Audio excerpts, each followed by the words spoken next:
Hello students, welcome on success steps with Priyanka. Hopefully आप बेहतर होंगे और पॉजिटिव एनर्जी के साथ अपनी पढ़ाई कर रहे होंगे। आइए अपनी प्रैक्टिस को स्टार्ट करते हैं। आज हम यूथ प्रैक्टिस का चाइल्ड डेवलपमेंट वाला पार्ट यानी कि बाल विकास वाला पार्ट को कंप्लीट कर लेंगे, डन कर लेंगे। और नेक्स्ट कौन सी प्रैक्टिस होगी, मैंने कम्युनिटी टैब में पोल डाला हुआ है कि आगे आप मेरे साथ कौन सी प्रैक्टिस करना चाहेंगे, तो उसको आप अटेम्प्ट कीजिए और जिसकी पोलिंग ज़्यादा होगी उसी प्रैक्टिस को मैं स्टार्ट करूँगी। तो प्रैक्टिस को स्टार्ट करने के पहले मैं आप सभी को मोटिवेट करना चाहूँगी कि सिंह बनो, सिंहासन की चिंता मत करो। आप जहाँ जाओगे सिंहासन वहीं चला जाएगा। बिल्कुल इसी सोच के साथ हमें अपनी पढ़ाई करती रहनी है, पॉजिटिव बने रहना है। आइए हम अपनी प्रैक्टिस को स्टार्ट करते हैं। जिस भी स्टूडेंट का कल नेट एग्जाम है उन सभी को ऑल द बेस्ट। भगवान करे आपका पेपर बहुत अच्छा हो, आप नेट क्वालिफाई कर लें। तो आइए हम आज का पहला क्वेश्चन देखते हैं। स्टेटमेंट है, अध्ययनों में यह भी देखा गया है कि द्विभाषी बच्चों को कई प्रकार से संज्ञानात्मक सिद्धांत परीक्षणों में एक भाषी बच्चों की तुलना में अधिक अंक प्राप्त होते हैं। और इसका रीजन है, द्विभाषीवादी बच्चों को संदर्भ विशेषकर वह जो अनेकार्थ या विरोधात्मक हैं से संगत परिवर्तनों पर अपना ध्यान केंद्रित करने के लिए प्रशिक्षित करता है। तो ये द्विभाषी बच्चों को जो संदर्भ में ये बात कही जा रही है, तो अध्ययनों में ये देखा गया है, ये बात सही है। और ये इसका जो रीजन बता रहा है ये भी सही है। तो हम देख लें कि राइट ऑप्शन हमारा कौन सा है। ए है। ए और आर दोनों सही है, ए और आर दोनों गलत है। ए और आर दोनों, ए सही है और आर गलत है, तो हमारा दोनों ही सही है। ए और आर दोनों दोनों सही है हमारा। ए और आर दोनों सही है, तो राइट ऑप्शन हमारा ए ही होगा। नेक्स्ट क्वेश्चन को हम देखेंगे। ईर्ष्या एक भावना है। ए कह रहा है जन्मजात, बी अतिरिक्त, सी सकारात्मक और डी कह रहा है कि नकारात्मक। तो जीलस जो है एक प्रकार की नकारात्मक निगेटिव इमोशन है। डॉट डॉट डॉट नाम बर्ताव आचरण को दिया गया है जो जब दोहराया जाता है तो स्वचालित हो जाता है। ए कह रहा है कार्यसूची, बी कह रहा है जित, सी कह रहा है गति और डी कह रहा है कि आदत। तो जो आदत है वो उसका नाम बर्ताव आचरण को दिया गया है, जो जब बार बार हम दोहराते हैं तो वो खुद ही स्वचालित हो जाता है, हमारा आदत बन जाता है। नेक्स्ट क्वेश्चन को हम देखेंगे। डॉट डॉट डॉट प्रयास वह है जहां हमारी आंखें हमारे शरीर की गति को निर्देशित करती हैं। ए कह रहा है मानसिक, बी कह रहा है पेडल, सी कह रहा है दृश्य और डी कह रहा है कि टार्सल। तो दृश्य प्रयास वह प्रयास है जहां हमारी आंखें हमारे शरीर को गति निर्देशित करती हैं। बहुत आसान क्वेश्चन था। राइट ऑप्शन इज द सी। नाखून काटना और अंगूठा चूसना डॉट डॉट डॉट की आयु तक नज़रअंदाज किया जा सकता है। ए ऑप्शन है 6, बी कह रहा है 5, सी कह रहा है 4 और डी कह रहा है कि 3। तो नाखून काटना और अंगूठा चूसना 3 महीने की आयु तक हम जो है इग्नोर कर सकते हैं। और इससे ज़्यादा अगर बच्चा नाखून और अंगूठा चूसता है, काटता है, तो उसे हमें ध्यान देना चाहिए कि वो कैसे ठीक होगा। उसकी आदत को हमें छुड़ाना चाहिए, नहीं तो उससे बच्चा बीमार हो सकता है, बहुत सारे इन्फेक्शन हो सकते हैं। Right option is the D. प्रेम और स्नेह की आवश्यकता डॉट डॉट डॉट आवश्यकता है किसकी है। ए जैविक, अहमानी, मनोसामाजिक और डी कह रहा है कि संवेदी। तो लव और अफेक्शन जो है मनोसोशल यानी कि मनोसामाजिक आवश्यकता है। Right option is C. दंड को अधिक प्रभावशाली बनाने की विधियां हैं। पनिशमेंट को अफेक्टिव बनाने के क्या मेथड है। ए कह रहा है कि दंड को बढ़ाना, क्या हम दंड बढ़ा देंगे। सेकंड कह रहा है वर्णन करना। थर्ड कह रहा है अभिभावक पालक में स्नेहपूर्ण संबंध। और फोर्थ है कि शारीरिक दंड को शामिल करना। और फिफ्थ है कि एक रूपता। तो अगर हमें अपने दंड को, पनिशमेंट को प्रभावी बनाना है तो हमें सबसे पहले वर्णन करना चाहिए उसके बारे में। उसके बाद हमें अभिभावक बालक में ये देखना चाहिए कि स्नेहपूर्ण संबंध है कि नहीं, अगर जो दंड दे रहा है उसके बीच में स्नेहपूर्ण संबंध है कि नहीं है, तो ये भी सही होगा थर्ड। फोर्थ है शारीरिक दंड को शामिल करना। और फिफ्थ है एक रूपता। तो इसमें जो है एक रूपता दंड को प्रभावी बनाने में सहायक है। फिर अभिभावक बालक स्नेहपूर्ण संबंध और वर्णन करना, दंड को हम बढ़ाएंगे नहीं और शारीरिक दंड को तो शामिल ही नहीं करना है हमें। तो हम देख लेंगे कि हमारा दूसरा, तीसरा और पांचवा किस में है। तो हम देख लेते हैं दूसरा, तीसरा और पांचवा हमारे किस ऑप्शन में है। ए में है, पहला तो हमारा गलत है तो ऐसे ही कट गया। बी में तीसरा, चौथा और पांचवा, तो जिसमें चौथा है शारीरिक दंड को, तो एकदम हमें शारीरिक दंड को तो शामिल ही नहीं करना है। जिस ऑप्शन में भी शारीरिक दंड आ जाए वो ऑप्शन ही गलत हो जाता है, क्योंकि बच्चे को हमें दंड देना ही नहीं है।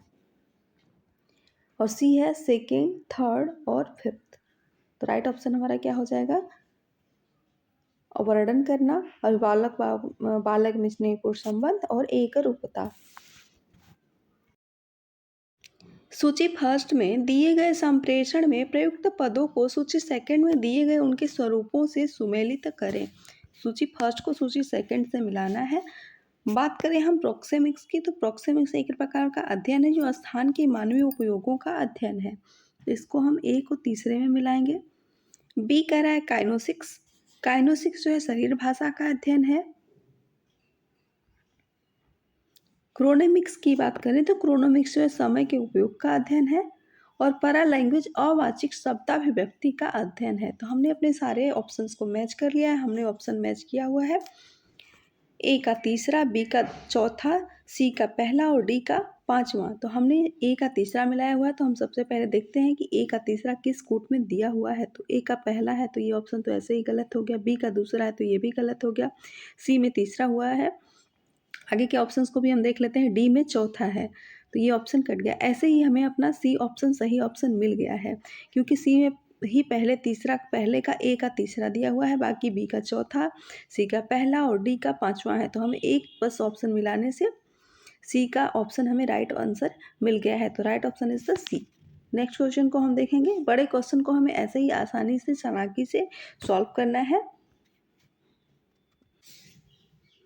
कोई व्यक्ति जब दुश्चिंता एंजाइटी का सामना करता है तो उसका व्यवहार बच्चे वाले अथवा अपने पहले व्यवहार की ओर चला जाता है। यह कहलाता है, क्या कहलाता है? अगर कोई व्यक्ति जो है अपने से बच्चे वाला बिहेवियर करने लगता है तो ए कह रहा है दमन रिप्रेशन, बी कह रहा है तर्क सम्मतिकरण रैशनलाइजेशन, सी कह रहा है तदात्मीकरण आइडेंटिफिकेशन और डी कह रहा है प्रत्यावर्तन रिग्रेशन। तो जब कोई भी व्यक्ति जो है अपने से पीछे, जिस एज में है उससे पीछे का बिहेवियर करता है, उससे पहले चलाता है, तो वो रिग्रेशन हो जाता है। तो राइट ऑप्शन हमारा होगा प्रत्यावर्तन रिग्रेशन। निम्नलिखित में से घबराहट और अपराध बोध को कम करने वाले प्रतिरक्षा तंत्र डिफेंस मैकेनिज्म क्या है? ए कह रहा है रिग्रेशन, बी है इंटेलेक्चुअलाइजेशन, सी है एब्स्ट्रैक्शन और फोर्थ ऑप्शन है सब्लिमेशन। तो इसको हम कूट में लगाएंगे कि घबराहट और अपराध बोध को कम करने वाले प्रतीक्षा तंत्र डिफेंस मैकेनिज्म कौन कौन से हैं। तो डिफेंस मैकेनिज्म की बात करें तो जो है रिग्रेशन डिफेंस मैकेनिज्म में आता है और इंटेलेक्चुअलाइजेशन आता है।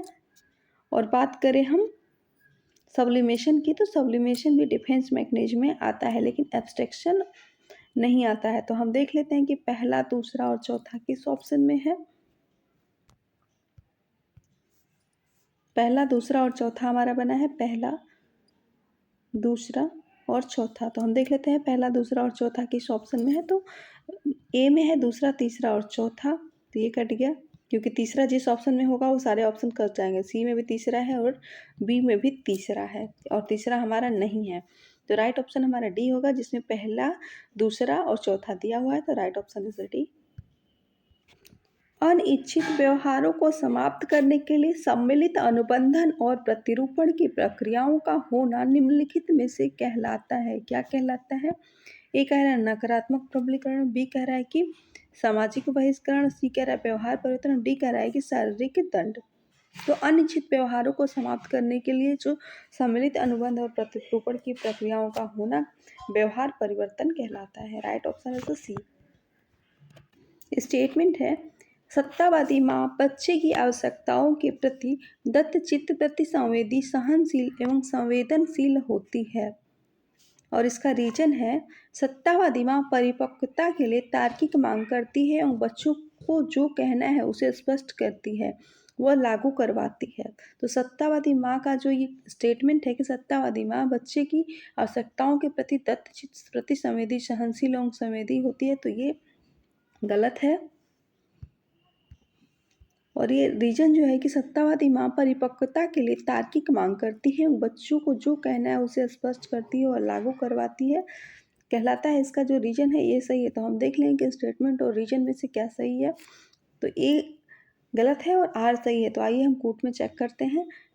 कूट ए की बात करें तो ए व आर दोनों सही है। बी है ए सही है परंतु आर गलत है। सी ए और आर दोनों गलत है और डी ए गलत है परंतु आर सही है। तो हमारा ए जो है गलत है और आर सही है। तो ए गलत है और आर सही है की बात कौन करता है? ए गलत है और परंतु आर सही है की बात डी ऑप्शन कर रहा है। तो D option is the right answer. आयु के कालक्रम को ध्यान में रखते हुए मानव विकास की अवस्थाओं को सही क्रम दीजिए। फर्स्ट टॉडलर, सेकंड प्रारंभिक किशोरावस्था, थर्ड शिशु और फोर्थ युवा और फिफ्थ टीन आयु का। तो ह्यूमन डेवलपमेंट के स्टेजेस की बात करें तो सबसे पहले हमारा आता है इन्फेंट यानी कि इन्फेंसी, शिशु शैशवावस्था और बाल्यावस्था टॉडलर अवस्था, चाइल्डहुड अवस्था भी इसको कहते हैं। और थर्ड नंबर पे हमारा अर्ली एडोलसेंस, उसके बाद लेटर एडोलसेंस, फिर उसके बाद किशोरावस्था यानी कि टीन एज और उसके बाद युवा अवस्था, व्यक्ति जो है यंग हो जाता है। तो हम इसको लगाएंगे तो क्रम में हमारा सबसे पहले आएगा इन्फेंट, फिर टॉडलर, फिर अर्ली एडोलसेंस, फिर टीन एजर और लास्ट में आएगा युवा।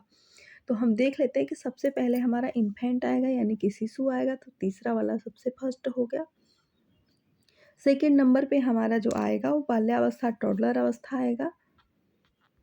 फिर उसके बाद थर्ड नंबर पे जो आएगा प्रारंभिक किशोरावस्था। फोर्थ नंबर पे आएगा हमारा टीन एज और फिफ्थ नंबर पे युवा, यंग हो जाएगा व्यक्ति। तो हम देख लें कि हमारा ऑप्शन कौन सा बना है। तो हमारा ऑप्शन बना है दूसरा, तीसरा, पांचवा, पहला और चौथा। तो हम देख लेते हैं कि दूसरा, तीसरा, पहला और चौथा की बात कौन सा ऑप्शन कर रहा है। तो हम पहले चेक करेंगे कि सबसे पहला हमारा ऑप्शन बना है दूसरा। तो हम देख लेते हैं कि पहले का दूसरा किस में है। तो ए में तो पहला दिया हुआ है तो ये ऑप्शन ऐसे ही कट गया। बी में तीसरा दिया हुआ है पहले का तो ये भी कट गया। सी में तो दूसरा दिया हुआ है। बाकी नीचे हम चेक कर लेते हैं। डी में देखिए पांचवा दिया हुआ है पहले का तो ये ऑप्शन भी कट गया। तो हमारा राइट ऑप्शन हमें यहीं पे मिल गया। C option is the right answer. हमारा सबसे पहले आया था इन्फेंट, फिर टॉडलर, फिर अर्ली एडोलसेंस, फिर टीन एजर, फिर यूथ यानी कि युवा अवस्था। अगर आपको सेशन पसंद आ रहा होगा तो सेशन को लाइक कर दीजिएगा और मेरे चैनल को सब्सक्राइब कर लीजिएगा जिससे कि मेरी आने वाली हर वीडियो आपको मिलती रही। आइए हम नेक्स्ट क्वेश्चन को सॉल्व करेंगे। जो ज्ञान अनुभव के रूपांतरित होने से प्राप्त होता है उसे अनुभवी ज्ञान प्राप्ति कहते हैं। बात तो ठीक है।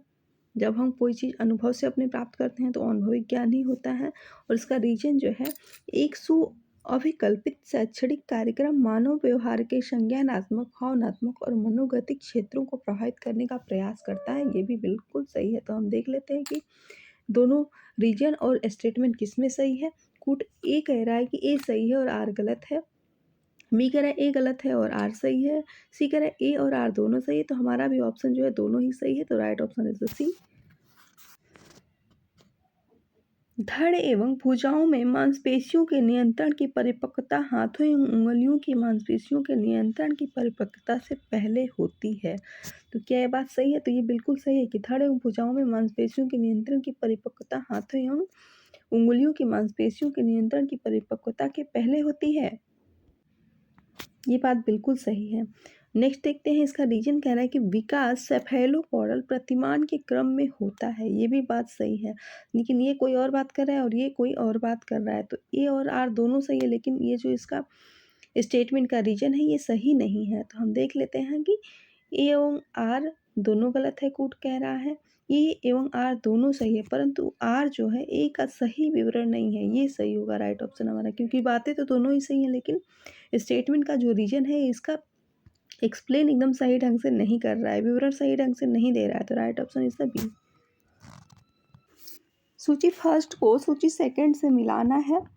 प्राधिकारिक, प्राधिकारिक का संबंध इसमें से किसका होगा? प्राधिकारिक का संबंध जो है स्नेहिल एवं विकसित कारक होगा।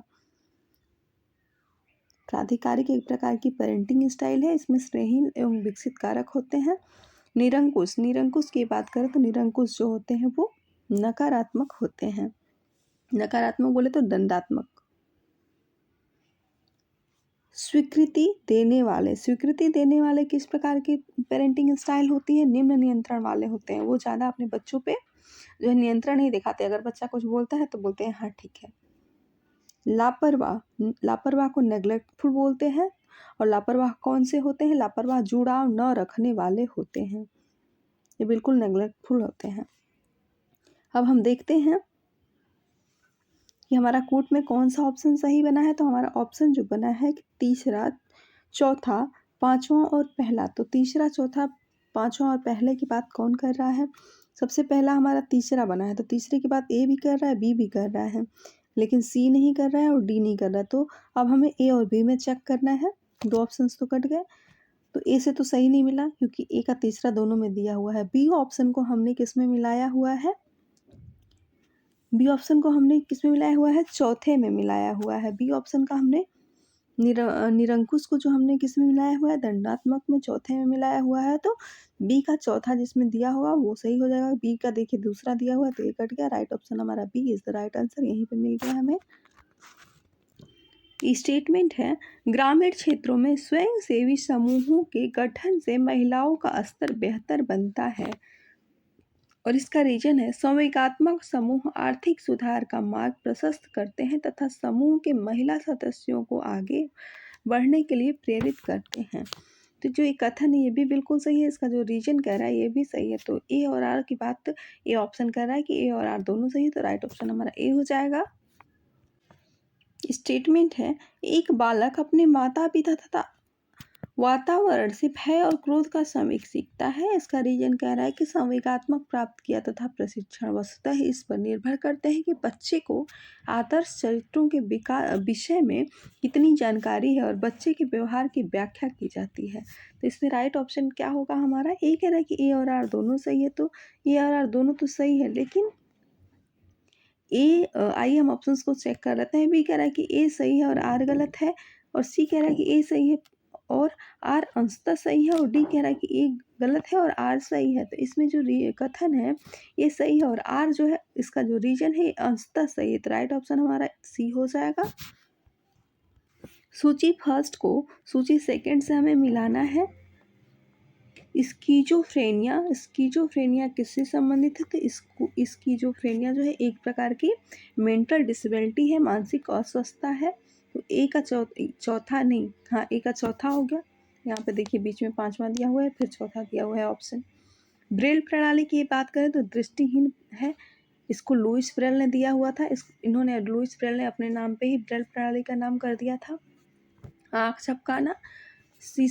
झपकाना क्या होगा? शिशु प्रक्षिप्त क्रिया होगा क्योंकि शिशु अपने आप ये करता है। और फ्रोबिल किससे संबंधित है? नेचुरलिज्म से संबंधित है। तो हमारा जो ऑप्शन बना है कौन कौन सा बना है? हमारा ऑप्शन हमने स्किज़ोफ्रेनिया को मानसिक अस्वस्थता से तथा ब्रेल प्रणाली को दृष्टिहीन से तथा आँख झपकाना को शिशु प्रशिक्षित क्रिया से तथा फ्रोबेल को नेचुरलिज्म से मिलाया है। तो हमारा जो ऑप्शन बना है वो बना है कि पांचवा, चौथा, पहला और तीसरा। तो हम देख लेते हैं कि पांचवा, चौथा, पहला और तीसरा की बात कौन कर रहा है। पांचवा, सबसे पहले हम देख लेते हैं कि ए का पांचवा किस में है। तो ए के देखिए पहला दिया हुआ है तो ये कट गया। बी का पांचवा दिया हुआ है, लेकिन और ऑप्शंस को हम देख लेते हैं। सी का देखिए यहाँ पे भी पहला दिया हुआ है ऑप्शन में, इसमें भी दूसरा दिया हुआ है। तो देखिए ओनली बी में ही पांचवा दिया हुआ है, फिर बाकी को हमको चेक करने की जरूरत नहीं पड़ा। बी ऑप्शन में ही हमारा जो ऑप्शन बना हुआ है पांचवा, चौथा, पहला और तीसरा। तो right option is the B. अलगाव भय की चरम सीमा की आयु निम्न है। क्या है? कम से कम अलगाव भय की चरम सीमा की आयु जो है वो क्या है? 7 से 12 माह। बी कह रहा है 15 से 18 माह, 8 से 10 माह, और डी कह रहा है कि 12 से 15 माह। तो अलगाव भय की जो है चरम सीमा वो है 15 से 18 माह। Right option is the B. इकट्ठी की हुई संवेगात्मक ऊर्जा को निकालने की क्रिया को कहते हैं, क्या कहते हैं? Emotional catharsis. बी कह रहा है इमोशनल बैलेंस, सी कह रहा है हाइडेंट इमोशनलिटी, और डी कह रहा है कि इमोशनल घबराहट। तो इकट्ठी की हुई संवेगात्मक ऊर्जा को निकालने की क्रिया को हम इमोशनल कैथारसिस कहते हैं। राइट ऑप्शन इज द ए। आगे और क्वेश्चंस को हम करेंगे, लेकिन कल मेरा सेशन नहीं हुआ क्योंकि सैटरडे संडे जो है, संडे और सैटरडे में क्लास नहीं लेती, लेकिन नेट एग्जाम होने के कारण मैं आपको प्रॉमिस भी करी हुई थी कि जो है यूथ को मैं ख़त्म कर दूंगी, इसलिए मैंने 2 सेशंस लिया हुआ है, सैटरडे और संडे का। तो मैं कल मंडे को सेशन नहीं लूँगी। और आप लोग कम्युनिटी टैब में जाके ज़रूर उसको पोल को दीजिएगा कि आगे आप कौन सी प्रैक्टिस को करेंगे, तो उसी को मैं कंटिन्यू करूँगी। आइए नेक्स्ट क्वेश्चन को हम देखते हैं। वाटसन के अनुसार शिशुओं में प्रमुख रूप से पाए जाने वाले संवेग हैं। ए कह रहा है क्रोध, बी कह रहा है भय, सी कह रहा है प्रेम और डी कह रहा है कि उपरोक्त सभी। तो वाटसन के अनुसार जो शिशुओं में पाए जाने वाले प्रमुख रूप से जो संवेग हैं ये सभी प्रकार के होते हैं, क्योंकि वाटसन कहते हैं कि फियर, एंगर और लव, ये 3 प्रकार के संवेग होते हैं। फियर, एंगर और लव की बात करते हैं। हम इसको फॉल से याद किए हुए हैं कि वाटसन के जो संवेग होते हैं वो फॉल यानी कि एफ से फियर, ए से एंगर और एल से लव, वाटसन के 3 संवेग हैं और तीनों ही इसमें दिए हैं, तो राइट ऑप्शन हमारा डी हो गया। आप भी फॉल से याद रख सकते हैं कि वाटसन ने 3 संवेग दिए हुए हैं।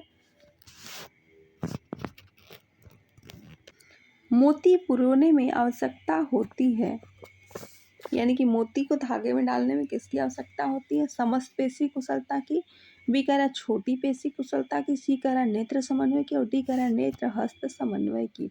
तो समस्त पेशी कुशलता की आवश्यकता नहीं होती, क्योंकि मोती को हम हाथ से ही डालते हैं, छोटा काम होता है, उंगलियों का इस्तेमाल करते हैं, एक हाथ से धागा पकड़ते हैं, तो छोटी और बड़ी मसल्स हो गया। और हम आँख से देखते हैं तो छोटी पेशी कुशलता नहीं होगा, क्योंकि हम एक हाथ से भी धागे को पकड़े रहते हैं और दूसरे हाथ से हम उंगलियों से उठा के डालते हैं, तो छोटी और बड़ी कुशल पेशी दोनों हो गया हमारा। और नेत्र समन्वय की, तो अगर किसी बच्चे के पास हाथ नहीं रहेगा, अगर वो विकलांग होगा, तो वो बस जो है नेत्र आँख से देख के तो नहीं डाल सकता, उसका मोती पिरोने के लिए हाथ का होना भी ज़रूरी है जो है, तो सी ऑप्शन कट गया। और नेत्र हस्त समन्वय की, तो आँख और हाथ के समन्वय के द्वारा ही हम मोती को पिरो सकते हैं, और ये किसी मतलब 2 से 3 वर्ष का बच्चा ये आराम से धागे में मोती को डाल सकता है। और जैसे जैसे उसकी एज बढ़ती जाती है वैसे वैसे मोती डालने की जो स्पीड होती है वो बढ़ती जाती है। जैसे अगर हम लोगों को कोई देगा मोती डालने के लिए धागे में, तो हम लोग बहुत जल्दी डाल देंगे, और वही किसी छोटे बच्चे को दे दिया जाए तो वो पता चले 1 घंटे में 4-5 मोती ही डाल पाए। नवजात शिशु का रोना सहायक है, किसमें सहायक है? श्वसन क्रिया में। इस क्वेश्चन को मैं ऊपर करा चुकी हूँ, क्योंकि जब बच्चा फर्स्ट टाइम रोता है तो उसको फेफड़े फूल जाते हैं और वो जो है श्वसन क्रिया अच्छे से करने लगता है। राइट ऑप्शन बी हो गया। श्वसन दर किस समय सबसे कम होती है? डी है बोलते समय, सी सोते समय, बी खाते समय और ए है खेलते समय। तो श्वसन दर जो है सोते समय सबसे कम होती है। नवजात शिशु के संवेग हैं ईर्ष्या, क्रोध और प्रेम, भय, क्रोध और प्रेम, प्रेम हंसना रोना और भय रोना और ईर्ष्या। तो नवजात न्यूबॉर्न बेबी के जो है इमोशंस की बात करें तो भय, क्रोध और प्रेम होते हैं, फियर, एंगर और लव, जिसकी बात अभी वाटसन करते हैं। मैंने पीछे क्वेश्चन में आपको बताया है, जिसको मैंने फाल से याद किया हुआ है। फियर, एंगर और लव 3 प्रकार के संवेग होते हैं वाटसन के अनुसार, और इसमें नवजात शिशु के संवेग को पूछ रहा है तो भय, क्रोध और प्रेम ही होगा।